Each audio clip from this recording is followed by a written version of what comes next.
Young men are the most powerful force on the planet. They've been probably the leading force of change since like the dawn of time, really.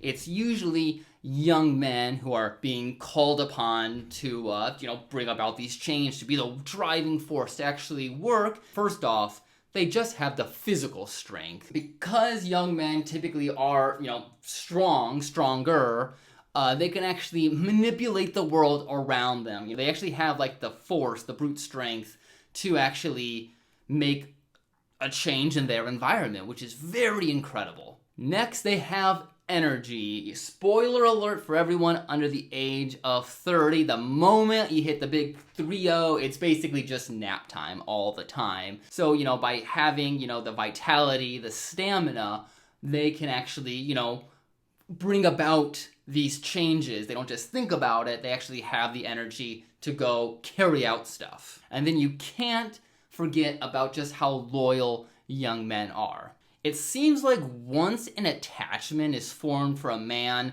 it seems to be like one of the strongest bonds in the universe. It's insane. So when a young man, finds pride in his country, in his, maybe job, they're usually more willing to give themselves to that organization, to that person, whatever. Now, because young men are so strong, full of energy, and loyal, this makes them ripe targets to almost be used as tools.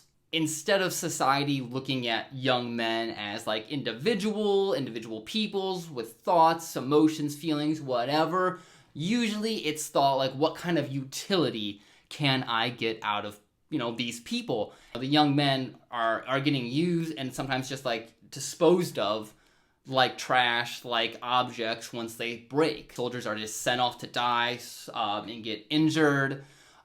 These dedicated workers who are doing like back-breaking labor, their bodies are getting destroyed.